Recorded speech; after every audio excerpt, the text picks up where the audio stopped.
Welcome back to Nick Lenz's Comic Corner, Classic Less Known Classics. This is episode number 3140 and Doubleshot number 3034.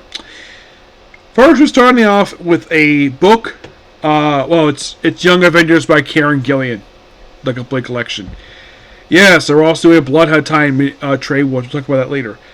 Okay, so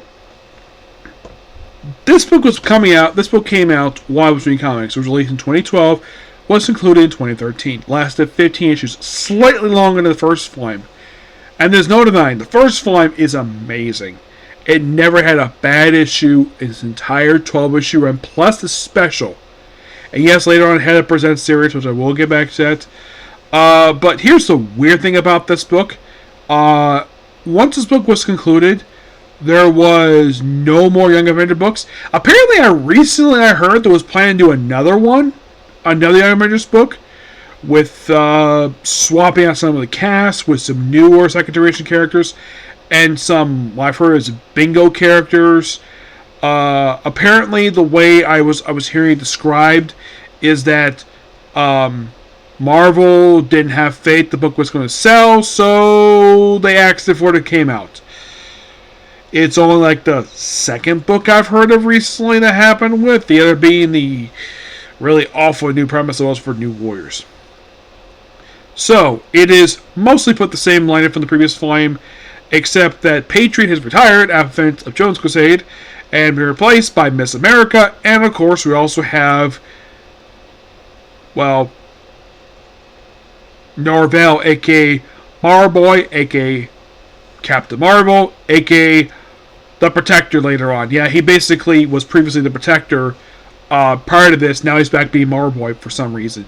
Yeah, I thought that was kind of weird. The fact that now the reason why he's on this book is because of the events of AVX. And why Miss America is included in this? Now, Miss America herself, unlike the rest of the cast were introduced in the original volume, Marboy himself is a creation of Grant Morrison. Oh yeah, and also Prodigy's here too. He's a creation of whoever working on New X-Men. Yeah, Prodigy's placement in the book is weird. You read this book, you're like, why in the world is Prodigy in this book?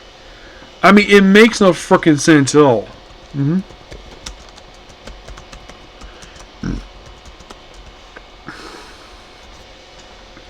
Because after the events of Children's Crusade, the team disbanded, and apparently they all came back. American Chavez, you're probably thinking, like, what was her debut appearance? Which, by the way, they have Loki here in this book. Yeah, Kate Loki is part of this lineup for some strange reason. I don't know why, but he is. She's the creation of Joe Casey, debuted a year prior in the miniseries Vengeance. She was part of the Team Brigade.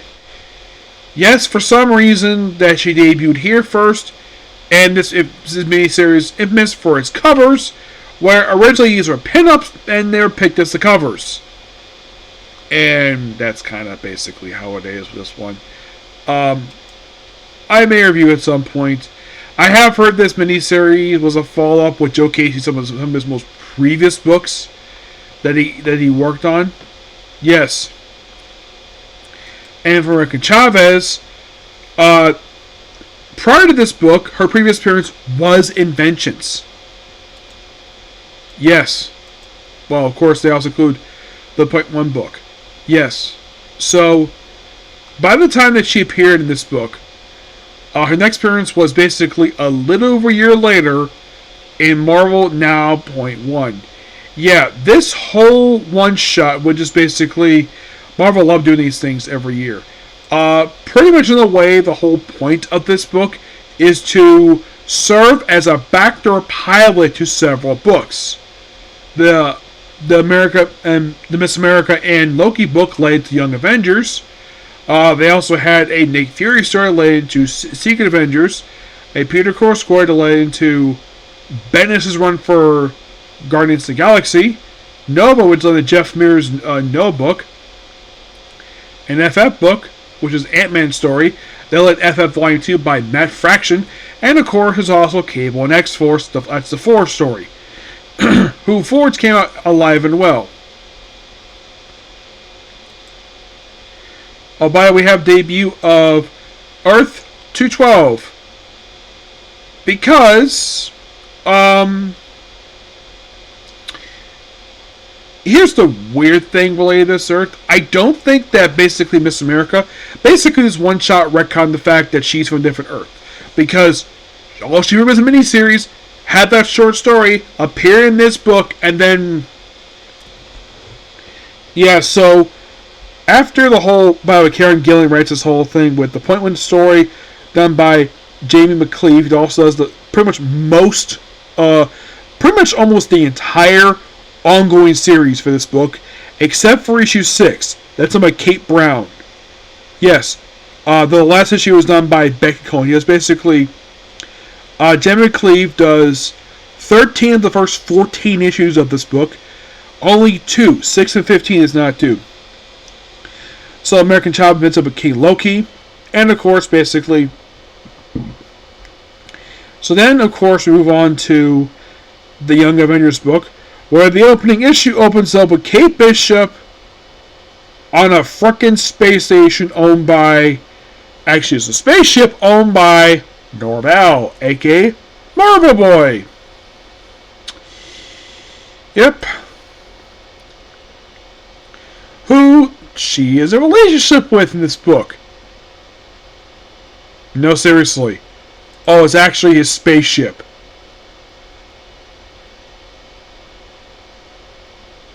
Which you're like, wait a minute. Yes, spaceship? Yes. This comic was his debut. I would have thought it would debut in the Virtual Marvel Boy miniseries, but no, it debuts here. Like, what? So, what is the story of this book? We have Spider-Man here. We have also this whole weird thing in this book where I think it was Wiccan being accused by Oakley of using his powers to manipulate these two in a relationship. What? Yes, it's it's weird. And basically, it's like Kid Loki is trying, and then we show off who our main villain in the book is. We have a woman posing as Teddy's mom. Actually, it's Wiccan's, mom, kind of. Impersonating Miss Outerman. Except, here's the weird thing related to this woman. This woman's dead. She has been dead since Young Avengers book. Oh, and she's some weird parasite named Mother. Oh, and this parasite, this creature is the main villain of this book. Yes, because at one point she's possessing the parents of several of the parents of the characters. Which also for some reason includes Miss America's moms. Including the mother of Marvel Boy, who looks like Kate Bishop for some reason. Yeah, I look at this character like, wait, she looks like Kate Bishop.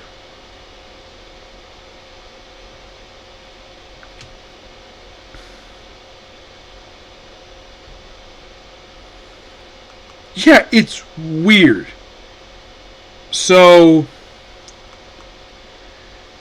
and a lot of this is like, and then you're probably thinking, when does Prodigy come to the book? It was a little bit later.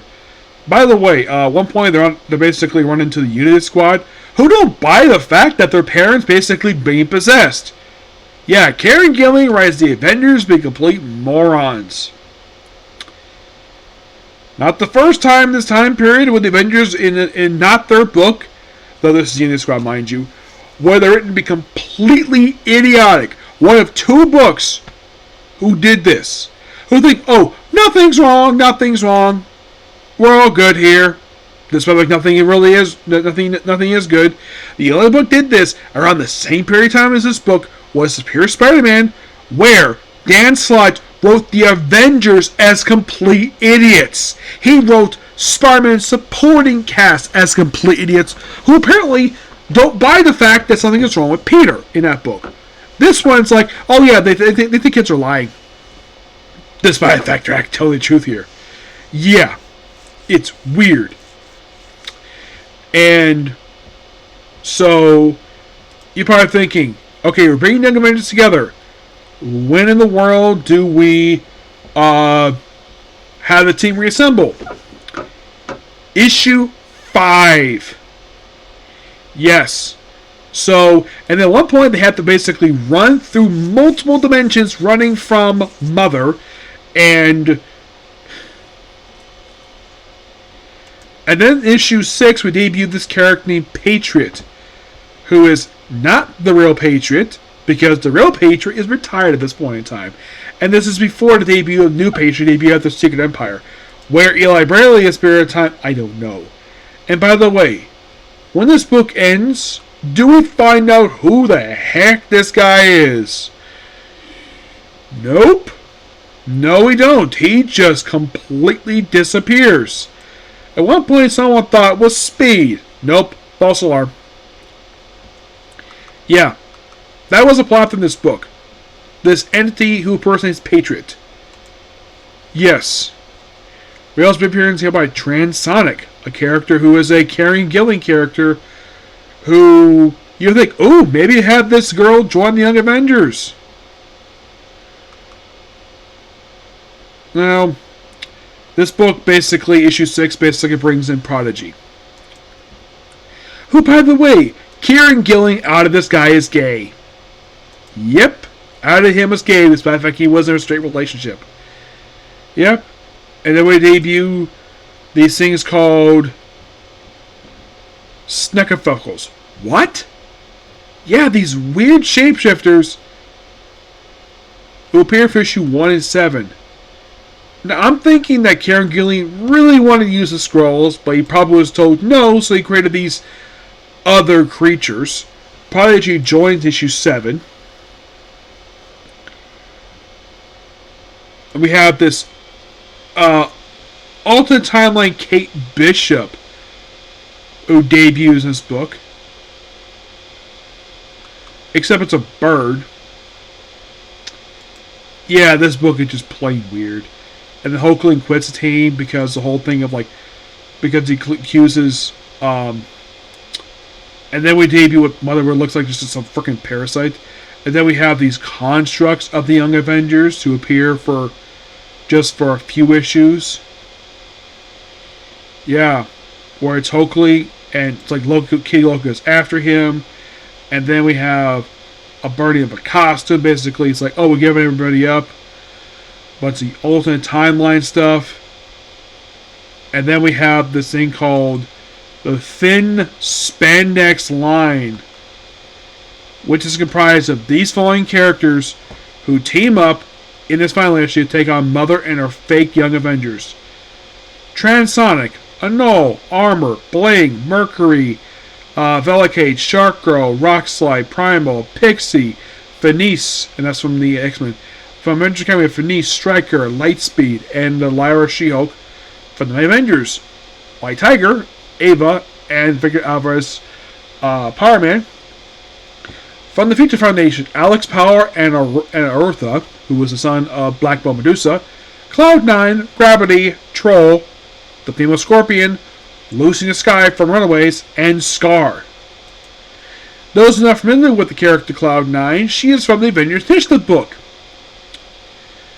And this is kind of weird for her. Because prior to appearing in this book, her most recent appearance was Avengers Academy number 26. Where she was part of the Briggs Chemical Incorporated for some reason. And she also appeared in the Fear Itself Youth and Revolt miniseries. After this, she popped up in Young Avengers, Invincible Iron Man, and 2 issues of Champions. She just the original character for that one. Gravity debuted in his own miniseries, who didn't do a lot. Troll is a character from the pages of Thunderbolt who's a girl dressed in troll costume. Who for some reason Kieran Gillen brought this girl in. Which I should point out though, this is her first appearance since Superior Foe Spider-Man number 4. Yes, and she appears as a... It's like, oh, let's bring all the young teenage heroes. It's basically part of the Young Avengers for the next couple issues. And Kid Loki quits team. And they kill Mother. Yep, they kill Mother, the parasite. And then for the last 2 issues, we just have the Young Avengers and the teenage superheroes hang out in a nightclub for the last couple issues.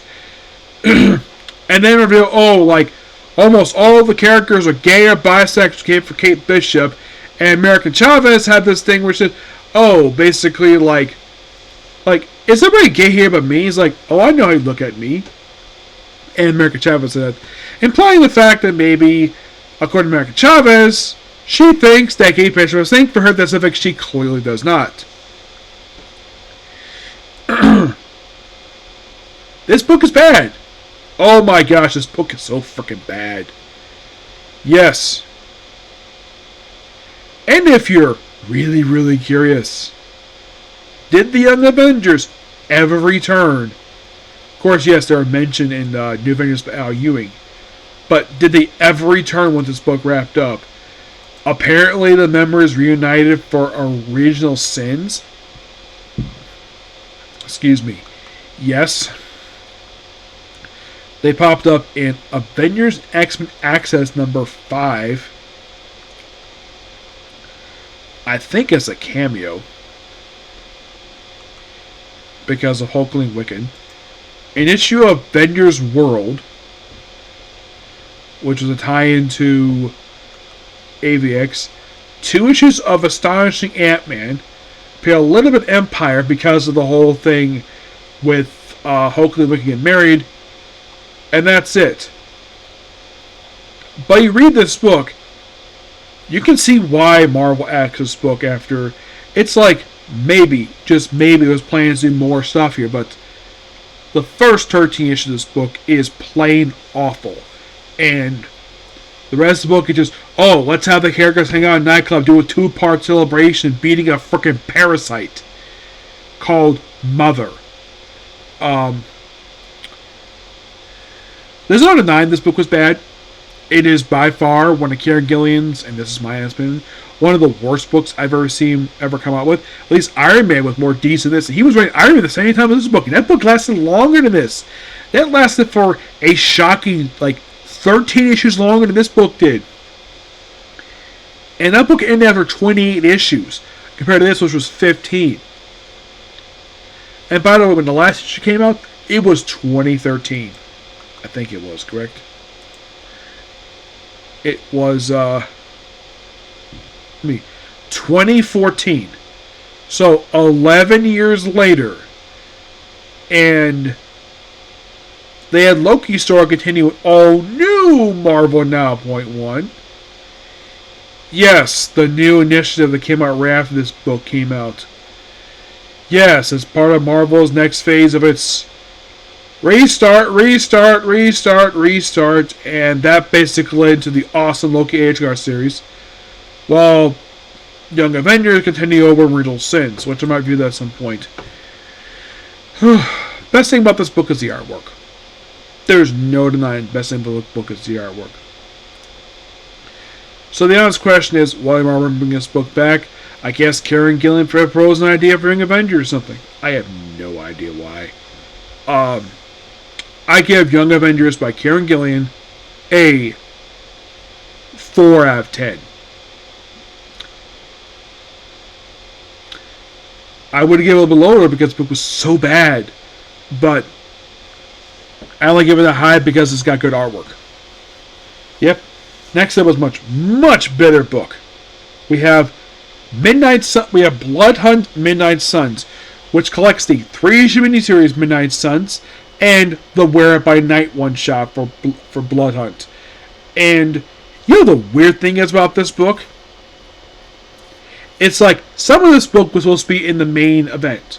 It's like, nope, let's move almost everything to tie-ins for no reason. Excuse me. So, the Midnight Suns Blood Hunt miniseries is by Brian Hill, who wrote the Blade book. You could kind of say the Midnight Suns miniseries is a continuation of that book, with German Priscilla on the artwork. We have Jason Lowe on the writing for Wear It By Night, and Adam Gurham. The Wear It By Night one-shot, you probably think, is that Jack Russell? No, it's the character from the Taboo book. You know, Wear It By Night Volume 3? Yes, where is basically what he was up to during Blood Hunt. So Midnight Suns, basically you just have Blade meeting up with some guy, and Blade is wearing the black coat. Yeah, and it basically it's like, oh, he kills all of them, and so basically we meet up with Danny Ketch. Yes, Danny Ketch. He's not currently Ghost. He is, and of course we have Tulip. So you're thinking, who the heck is Tulip? You might ask.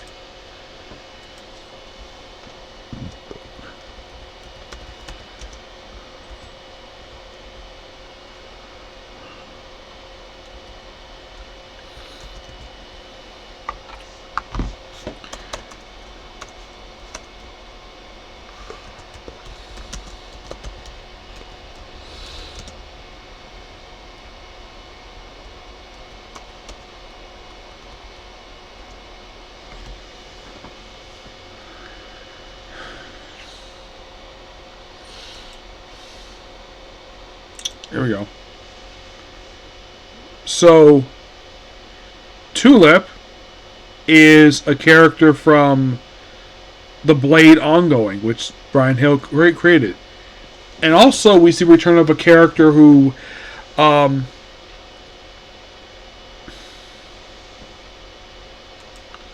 so Blade in this book is possessed by the Vernane, basically this evil entity who appeared in Bizarre Adventures.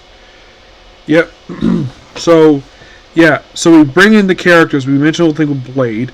So he's recruited. It goes back to this awesome look for him, but it's all basically mostly in the shotgun. And then we see Johnny Blaze. Yep, he's back, but he doesn't have Zorthos anymore. You're thinking, really? Yeah, that was thanks to the Final Avengers miniseries. I'll talk about that at some point. So, then we get some guns together. Basically blow up some evil thugs. They have this weird tentacle creature. Then we have Dan Ketch come in, smash right through. And then we see this mysterious old man who gets sacrificed by...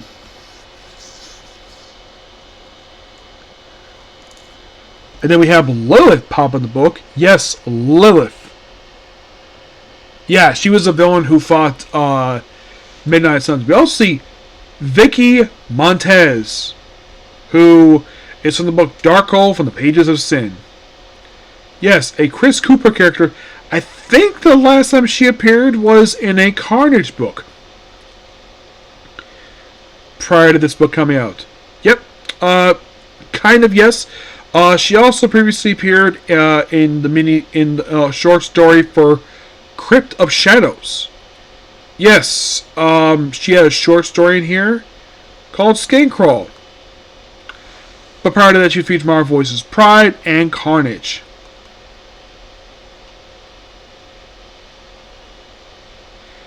And she's a lesbian, so she appears in Marvel Voices. So, basically, the team is back together to deal with Blade, which is their problem.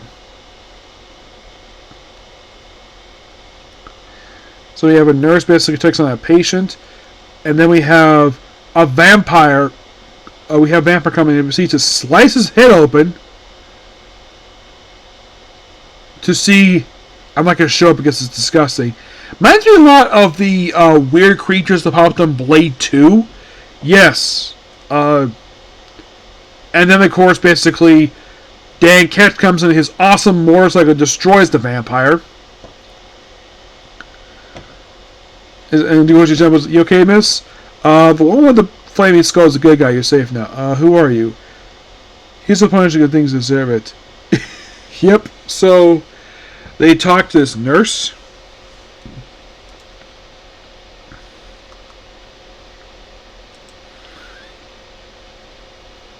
Her name is, they were able to lead her who she is. And,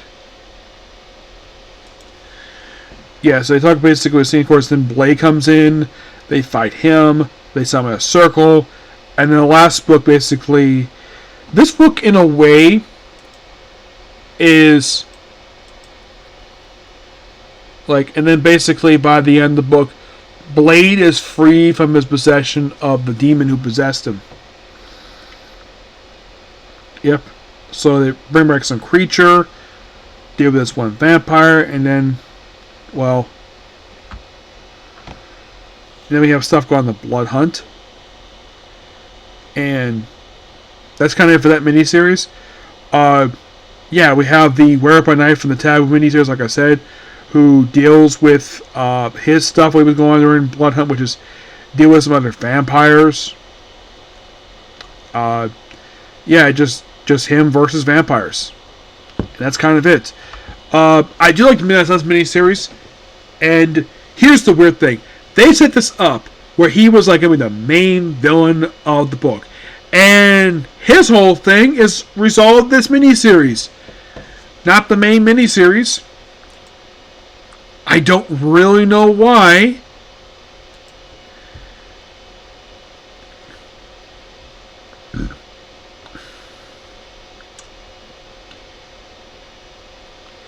Yeah, and by the way, this is resolved in a different miniseries.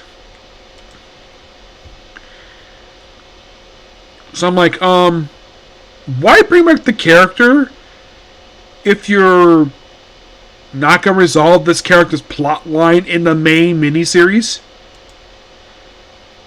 You're like, really? You think, oh, Blade's the villain. Well, they kind of, in a way, basically, it's like Blade was doing more stuff. It's like some of the more exciting stuff that should happen in the main book was happening in tie-ins. For some reason. I have no idea why. It's weird. But the Midnight Suns book was really good. Weird enough, the final issue of the Midnight Suns miniseries for this event felt like it was an aftermath book. Yes, because it kind of resolved the little demon who appeared in this book. By the way, the girl's name is Julie, who's a nurse. But that's kind of, in a way, what happens. It's like, yeah, Blade, who was supposed to be the main villain of the story, and it's like, not much is done with that, and then, like, the ending of this sets up, basically, the current crossover, One Nation Under Doom. Yeah. But what did I think of these two books? I liked the Midnight Suns Blood Hunt miniseries. I thought it was really good. Blade you can currently find in the Red Band book, which I think just wrapped up recently. Yep. Yeah, you have Red Band miniseries. Also Brian Hayward Hill as well. But what about the rest of Midnight Suns? Well, the team itself,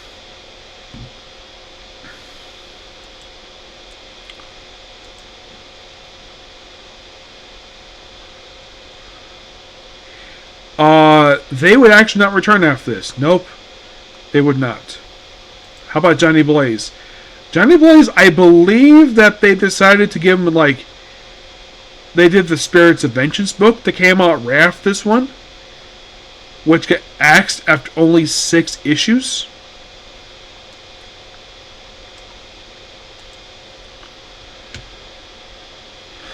Yeah, so,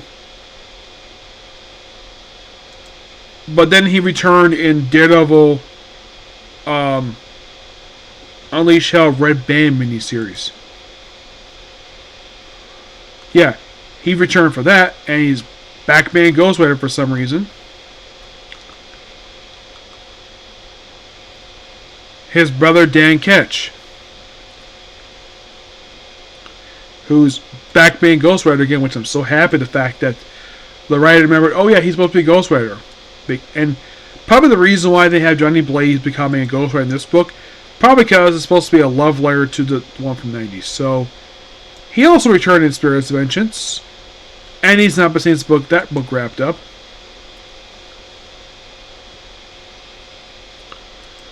But what about Vicky? The character who appeared in the Darkhold book. Like, does she return after this book wraps up? Nope. This was most recent appearance of the character. Tula, a character Brian Edward Hill specifically created for the Blade ongoing. And this will be the last see of her too. Yeah. So, it's a good book. I give it roughly a 9 out of 10. Yep. So yeah, that's a good review. Please be sure to like, comment, subscribe, turn notifications. And I'll see you all tomorrow for my review for possibly, if it comes out tomorrow, our last Rise in the World. If not, it's just going to be Comic Corners tomorrow. Okay? Thanks, Phil. Bye.